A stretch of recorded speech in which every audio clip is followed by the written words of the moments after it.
Hi, my name's Kathy. I went into an early menopause, even though I did have all of the symptoms of perimenopause, so no periods, no ovulation. I did manage to have a child, so I had my son, and then menopause kind of really came like a ton of bricks postpartum. I didn't find the support I needed, and it's something I'm kind of passionate about because women are having children as they're getting older. So I created a Facebook page which over the years became a registered non-profit company. My organization is called MITRA, which is the Greek name for womb. We have been really active in researching and advocating and going to parliament, local parliament in Cyprus. So it's something that I felt, needed addressing. I do workshops in private companies, in schools, in universities, chatting about menopause. We're setting up a menopause cafe, which is a UK franchise, and it's based on a model where women can just kind of go and not have to pay for coffee and cake and sit down and talk.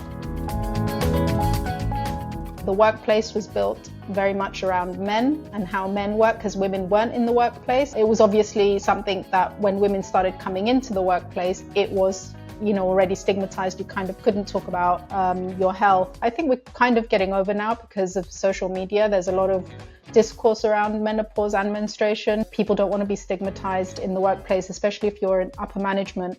You're worried about not getting that promotion. It's the same with childbirth and having children, or needing time off if you're menstruating. It's the same with menopause, because you want to be perceived as competent, and it's not that you're not.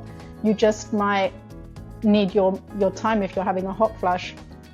Workshops, training sessions, campaigns, within the workplace, just keeping that community open. The best place for women to get educated is in their workplace, because they can be offered good resources, or just having open discussions with women, because that's where you can get, and men, because that's where you can access everyone. You can access young people and older people, and you really get that mix of people to kind of break down the stereotype and the stigma, and then smooth things out.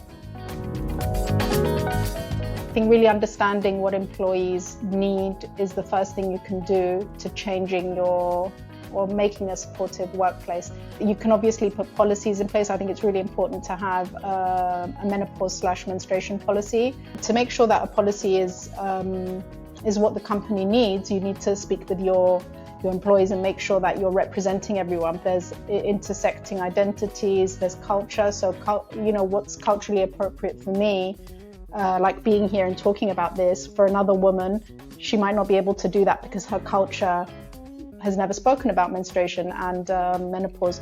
So you have to take into account the different needs of your employees. A woman having a hot flash wherever she is in the world would be the same. So maybe an area where there's fans, where they can sit down, so a moving workspace.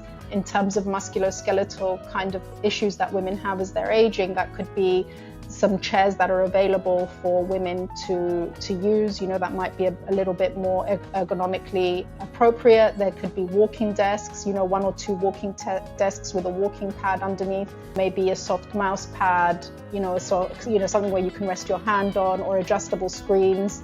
So there is things that, can be helped.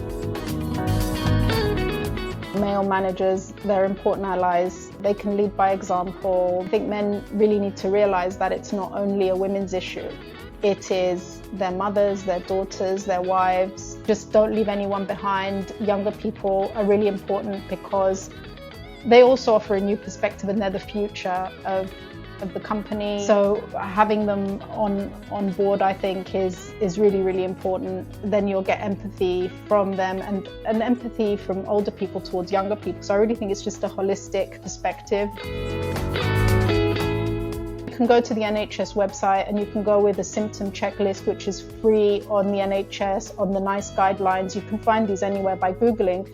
Keep a log of your symptoms and go to the doctor with that. Avoid self-diagnosing, because it could be your thyroid, it could be anything else going on in your body. And menopause isn't a one-size-fits-all.